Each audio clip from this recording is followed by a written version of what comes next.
요한복음 17장 우리가 공부하고 있는데요. 이 17장은 예수님의 겟세마네 기도입니다. 그리고 이 예수님의 겟세마네 기도는 크게 세 부분으로 나뉘죠. 그래서 1절부터 5절은 예수님 자신을 위한 기도, 그 다음에 6절부터 19절은 제자들을 위한 기도, 20절부터 26절은 다른 신자들을 위한 기도입니다. 그런데 이 각 기도의 키워드를 보면 예수님 자신을 위한 기도의 키워드는 영화롭게입니다. 창세 이전의 영광을 되찾으시려는 하나님의 의지가 이 기도에 반영되어 있습니다. 그 다음에 6절부터 9절에 있는 제자들을 위한 기도의 키워드는 뭘까요? 보전입니다. 보전. 그래서 제자들이 비록 세상에 남겨졌지만 세상에 속하지 않은 사람으로 말씀을 통하여 거룩하게 보존하시려는 예수님의 기도이며, 마지막 20절부터 26절 모든 신자를 위한 기도는 키워드가 하나됨입니다. 하나됨. 결국 이 기도를 통해서 우리는 하나님 나라를 볼 수가 있습니다. 하나님께서 창세전의 영광을 되찾으시는 곳이 하나님 나라이고, 예수님의 제자들이 말씀으로 거룩하게 보존되는 것이 하나님 나라이고, 또 하나님을 믿고 그분의 다스림을 받는 백성들이 사랑으로 하나가 되는 곳, 그곳이 하나님 나라라는 것입니다. 자, 지난주까지 우리가 이 보존에 대해서 살펴보았습니다. 자, 보존의 열쇠가 되는 말씀은 단어는 말씀입니다. 말씀 이외에는 그의 제자를 보존할 수 있는 그 어떤 것도 이 세상에는 존재하지 않기 때문입니다.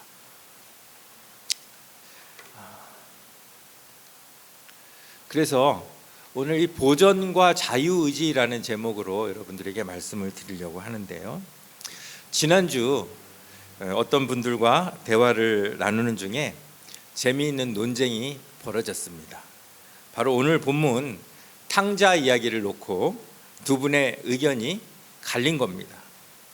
원래 이 탕자의 비유는 죄인과 세리를 용납하고 받아주시는 예수님을 비방하는 바리새인들을 향하여 잃어버린 영혼을 찾은 아버지의 기쁨이 이렇게 크다는 것과, 또 동생을 비난하는 마다들을 등장시켜서 죄인과 세리를 곱지 않은 눈으로 쳐다보는 바리새인들을 부끄럽게 하시려는 그러한 의도로 말씀되어진 비유입니다.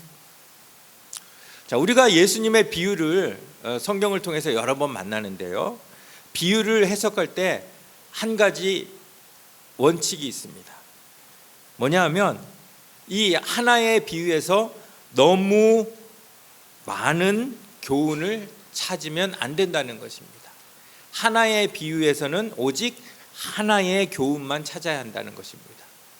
우리가 너무 많은 교훈을 찾아내려고 하면 비유를 말씀하신 예수님의 의도에서 벗어난 해석을 하게 되기 때문입니다.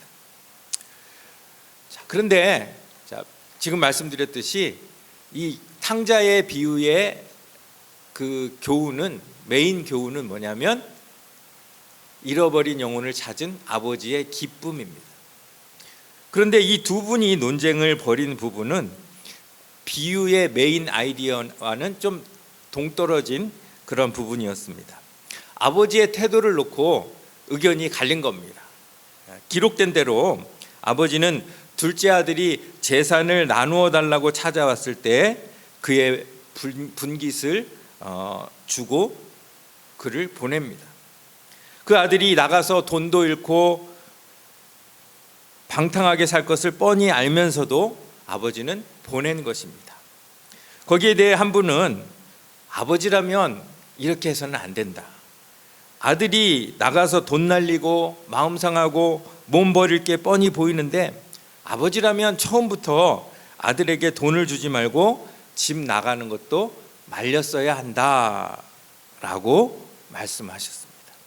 그러면서 한 가지 예를 드셨는데, 미국은 전통적으로 모든 공공교육이 이 신앙을 밑바탕으로 이루어졌기 때문에 원래 학교에서 수업을 시작하기 전에 주기도를 하고 시작했다는 것입니다. 그런데 케네디 대통령 때부터 그걸 금지하기 시작했고 공공교육에서 기독교 신앙을 배제하는 정책이 점차 확대되어서 지금은 아예 학교에 성경을 소지하거나 아니면 기도하는 것이 금지되었다. 그렇기 때문에 만일 케네디 대통령이 주기도를 금지할 때부터 처음부터 강력하게 반대를 했다면 미국이 지금처럼 타락하지는 않았을 것이다 라고 말씀을 하셨습니다. 그러니 탕자도 그렇게 돈을 주고 내보내기보다는 아버지가 옆에 끼고 잘 가르쳤어야 한다는 것입니다. 자, 여러분 생각은 어떠십니까? 무슨 얘기인지 모르시겠어요? 이분이 비록 비유를 다른 각도에서 보긴 했지만 저는 이 주장에 일리가 있다고 동의를 합니다. 악은 항상 틈새를 노리고 들어와서 처음에는 표도 안 나지만 점차 세력을 확장하여서 나중에는 전체를 무너뜨리기 때문입니다.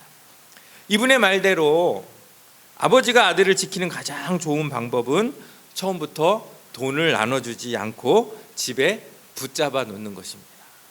괜히 그 돈을 나눠줬기 때문에 돈만 날리고 아들 고생만 시킨 것입니다. 자, 그러자 이 말씀을 듣고 계시던 다른 분이 반론을 제기합니다. 탕자의 비유에 나오는 아버지는 아버지 하나님을 가리키는 것인데 하나님의 본성이 그런 건데 거기에 대해서 우리가 어떻게 왈가왈부할 수 있겠느냐. 어떤 아버지든 자식이 떠나겠다고 하면 막지 못하는 게 아버지다라고 하면서 맞섰습니다. 자, 이 논쟁이 어떻게 끝났을까요? 결론이 안 났는데도 두 분은 사이좋게 식사 잘하고 돌아가셨습니다. 저는 아무 말 없이 이분들의 이야기를 들었습니다. 그러면서 지금까지 우리가 살펴오던 이 요한복음 17장의 이 보전이란 단어가 생각이 났습니다. 사실 이분들은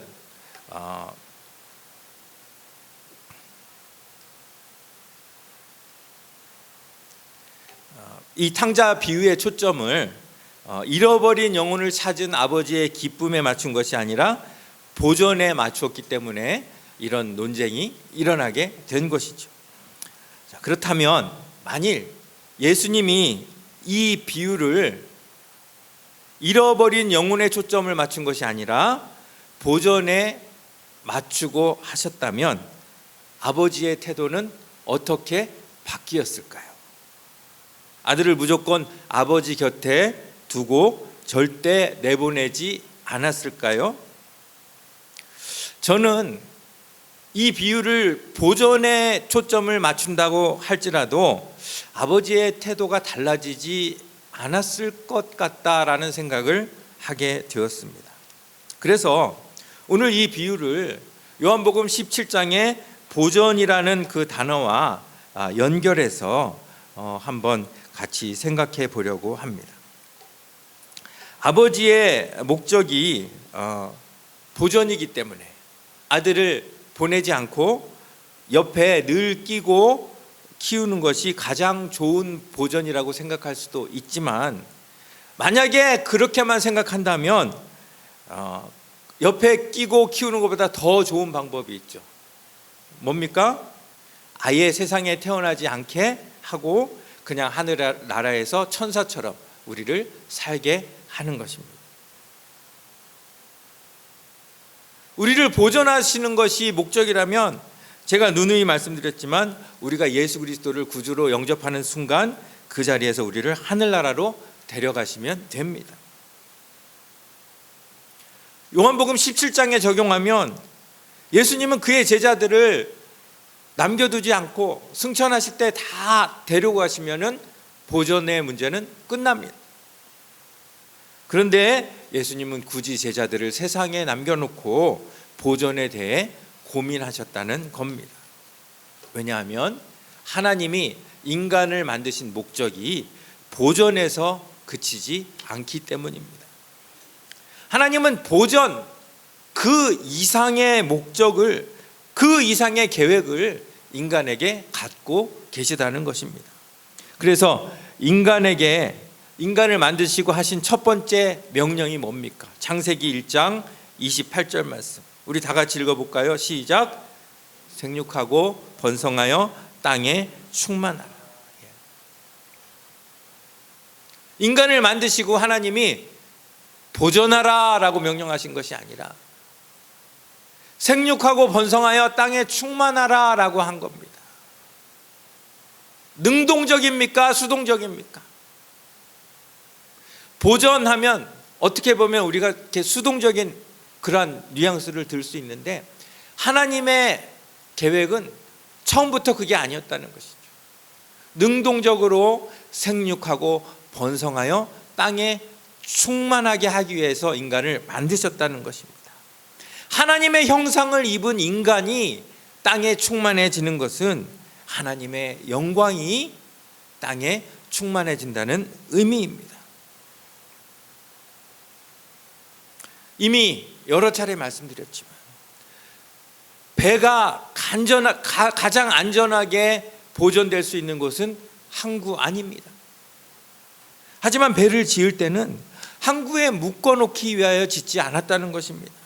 비록 비구름을 만나고 위험한 항해를 해야 할지라도 배는 그 만들어진 목적에 따라 항해를 해야만 가장 가치를 바라는 것처럼, 인간에게 보존이 아무리 중요하다 할지라도 항구에 정박해 있는 배처럼 보존된 것은 원래 만들어진 목적에 어긋나는 삶이라는 것이죠.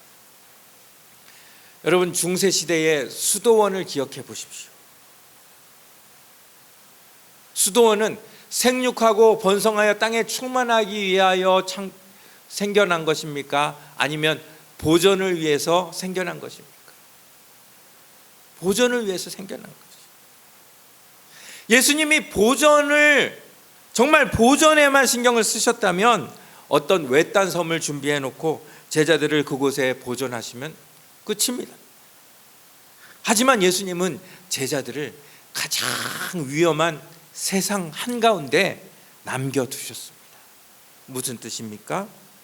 배가 항해할 때 가장 배다운 것처럼 제자는 세상에 나가 살 때 제자다움이 가장 잘 드러난다는 것입니다. 수도원식의 보존은 하나님의 뜻이 아닙니다. 수도원이 아닌 세상에서 제자다움을 추구하는 것이 예수님이 우리에게 원하시는 진정한 보존이라는 것이죠. 자, 그렇다면 탕자의 이야기로 한번 다시 돌아와 봅시다. 아버지가 아들을 무조건 집에만 잡아두는 것이 정말 잘하는 것일까요? 아니면 아들에게 자유를 주는 것이 잘하는 것일까요? 의견이 충분히 갈릴 수 있는 문제입니다. 그런데 우리는 여기서 바로 이 자유의지라는 단어를 떠올릴 수가 있습니다. 여러분들, 자유의지가 뭔지 아시죠? 하나님이 우리를 명령에 따라서 로봇처럼 움직이는 어떤 그러한 존재로 만드신 것이 아니라 우리가 선택할 수 있는 자유의지를 주셨다는 것이에요. 탕자에게 살림살이를 나누어 주고 나갈 수 있도록 한 아버지의 그 마음에서 우리에게 자유의지를 주신 하나님의 마음을 볼 수 있다는 것이죠. 얼마 전 이찬수 목사님이 오래전 한 설교인데 그걸 듣다가 보니까 탕자에 관한 말씀을 하시는 거예요. 모든 사람이 탕자는 못된 아들이라는 것에 동의를 한다는 것이죠.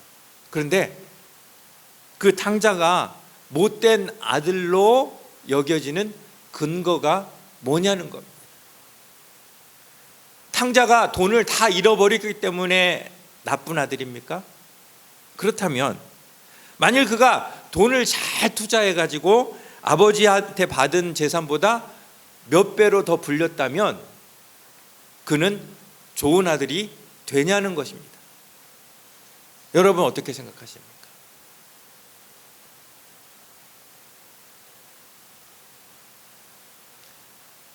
그가 돈을 아무리 많이 벌었다 할지라도 그는 여전히 나쁜 아들일 수밖에 없습니다. 왜냐하면 아버지와의 관계를 스스로 깼기 때문입니다. 집을 나갔다는 것은 단순히 물리적인 이탈이 아니라 아버지의 영향력을 거부하고 나간 것입니다. 더 이상 아버지의 아들로 살기 싫다는 의사 표현인 것입니다. 아버지와의 관계 단절입니다. 문제는 그가 돈을 잃었다는 데 있는 것이 아니라 아버지와의 관계를 스스로 깨고 나갔다는 데 있습니다. 이것이 우리에게 주신 자유의지입니다. 하나님이 우리에게 관계를 깰 수 있는 자유의지를 주셨고 아버지에게 돌아올 수 있는 자유의지를 주셨다는 것입니다.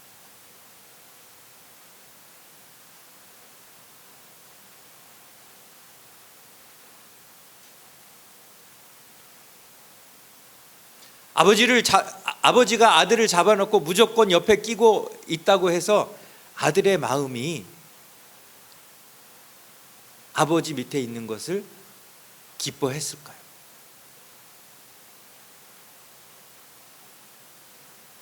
맏아들처럼 아버지의 명을 한 번도 어긴 일이 없을지라도 아버지와 생각이 전혀 다른 것을 우리가 봐야 한다는 것이죠. 하나님이 원하시는 것은 우리의 마음이지 우리의 육체가 아닙니다. 물론 아들을 옆에 끼고 있으면 아들의 육체는 내가 보존할 수 있습니다. 하지만 그 마음까지 보존한다는 것은 보장할 수 없다는 것이죠. 여러분, 이 성경 전체가 우리에게 이야기하는 게 뭡니까? 예배에 관하여, 삶에 관하여, 형제 사랑에 관하여 이야기하는 게 뭡니까? 십계명이 얘기하는 게 뭡니까? 네 육체를 다오, 네 시간을 다오, 그겁니까? 아니면 네 마음을 다오입니까? 모든 율법, 모든 예수님의 가르침은 하나예요. 네 마음을 다오예요.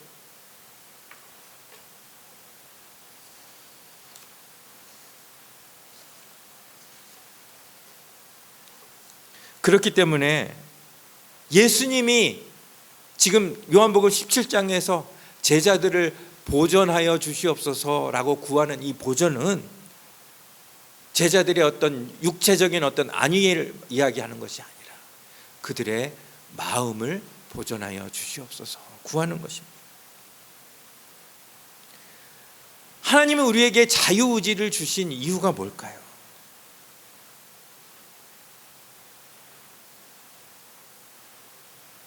네 마음을 다오. 내가 너에게 네가 스스로 결정할 수 있는 자유의지를 줄 테니까. 내가 너를 로봇처럼 이렇게 조종하는 것이 아니라 네 스스로 결정할 수 있는 자유의지를 줄 테니까 네 마음을 다오. 네 육체는 필요 없다. 그것이 자유의지를 우리에게 주신 하나님의 뜻이라는 것입니다. 둘째 아들이 아버지에게 와서 자신의 분깃을 요구했다는 것은 이미 아들의 마음이 떠났음을 의지합니다. 이미 마음이 떠난 그 아들을 붙잡아 봤자 아버지가 얻을 수 있는 것은 육체와 형식적인 관계뿐입니다. 이것은 하나님이 우리에게 원하시는 일이 아니에요. 그래서 아버지는 결정합니다. 그래, 내가 너에게 자유의지를 줄 터이니 네 마음대로 살아봐라. 그렇지만 그렇게 살다가 아버지의 품이 그리워서 돌아온다면 그것은 너를 위해서도 나를 위해서도 가장 좋은 일이 될 것이다. 왜냐하면 그때 바로 네가 네 마음을 나에게 줄 것이기 때문이다. 여러분, 얼마나 멋집니까? 이것이 하나님이 우리를 향하신 계획이라는 것입니다. 그런데 수도원에 들어가서 자기를 온전히 보존하겠다고 하는 것은 하나님이 주신 이 멋진 자유의지를 포기하고 로봇처럼 살겠다는 그런 뜻이 될 수밖에 없다는 것이죠.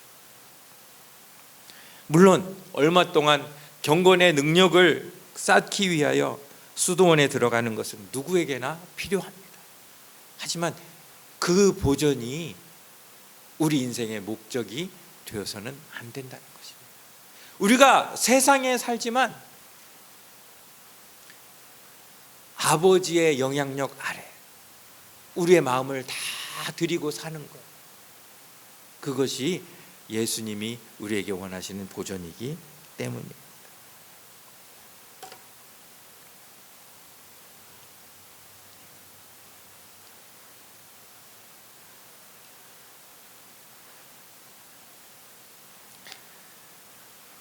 오늘 읽은 누가복음 15장 17절부터 이렇게 기록되어 있죠. 이에 스스로 돌이켜 이르되 내 아버지에게는 양식이 풍족한 품꾼이 얼마나 많은가. 나는 여기서 줄여 죽는구나. 내가 일어나 아버지께 가서 이르기를 내가 하늘과 아버지께 죄를 지었사오니 지금부터는 아버지의 아들이라 일컬음을 감당하지 못하겠나이다. 나를 품꾼의 하나로 보소서 하리라 하고. 이 순간이 바로 아들의 마음이 아버지께로 돌아서는 순간입니다.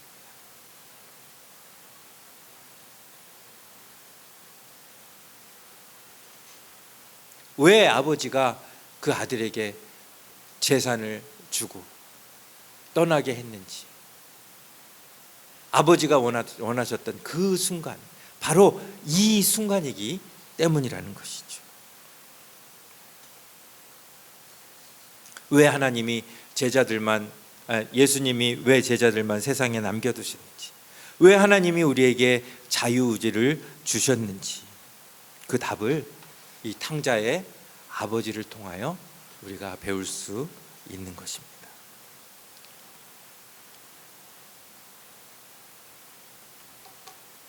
자, 오늘 제목이 보존과 자유의지입니다. 보존과 자유의지. 이 두 개가 어울리는 단어가 아닙니다. 절대 어울릴 수 없는 단어예요. 역설이에요. 큰 역설이에요. 이 두 단어가 같이 나온다는 것은 큰 역설이에요. 보존을 원한다면 자유의지를 주지 말아야 합니다. 그런데 보존을 원하시는 우리 아버지는 우리에게 자유의지를 주시는 분입니다. 왜냐하면 아버지가 원하시는 것은 우리의 육체가 아니라 우리의 마음이기 때문입니다. 우리는 아버지 곁에서 살면서 아버지를 늘 떠나고 싶어 하지만 아버지는 한 번도 우리를 아들이 아니라고 생각하신 적이 없습니다. 우리는 창기와 함께 허랑방탕 아버지의 재산을 낭비하지만 아버지는 우리를 한 번도 부끄러워하지 않으십니다. 언제나 우리를 기다리고 언제나 우리를 향하여 두 팔 벌려 반가이 맞이해 주시는 것, 그것이 바로 요한복음 17장에서 예수님이 하나님께 구한 보존의 의미가 아닐까 생각합니다. 자, 말씀을 맺습니다. 자, 탕자가 돌아왔습니다. 누가 제일 싫어했을까요? 살찐 송아지가 제일 싫어했습니다. 자, 탕자가 돌아왔습니다. 어떤 일이 벌어졌을까요? 자, 두 아들 중에 누가 아버지의 뜻대로 살았을까요? 누가 아버지의 뜻대로 살았을까요? 마음을 들인 아들이 아버지의 뜻대로 살았을 것입니다. 자유의지를 주신 하나님이 원하시는 것 바로 이것입니다. 내 마음을 다오라고 말씀하시는 하나님 앞에 우리 한번 이 시간 서보십시다. 내가 지금 집을 떠났느냐, 아니면 집에 있느냐, 내가 지금 돈을 잃었느냐, 아니면 내가 돈을 더 벌었느냐, 이것이 중요한 것이 아닙니다. 우리는 이 세상에서 내가 있을 곳은 아무것도 없다. 오직 아버지 품이다. 그렇게 마음 먹는 순간을 하나님은 모든 사람에게 기다리고 계십니다. 여러분에게 그 순간이 있었습니까? 아니면 아직도 돈이, 아직도 힘이, 아직도 자녀가, 아직도 친구가 하나님보다 더 위에 있습니까?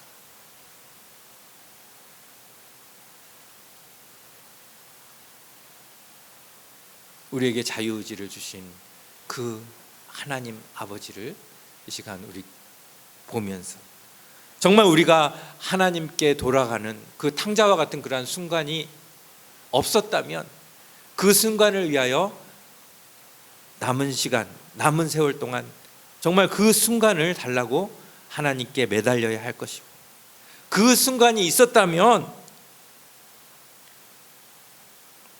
그 마음이, 그 처음 사랑이 아직도 내 안에 보존되고 있는지 아니면 잃어버렸는지 생각해 보면서 말씀을 통하여 이 마음을 늘 새롭게 하여 주시옵소서.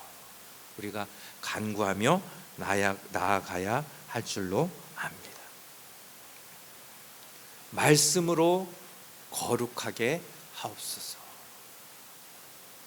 그 뜻을 이 탕자의 비유에서 찾으시는 저와 여러분들 다 되시기를 간절히 바랍니다. 기도하겠습니다. 하나님 아버지,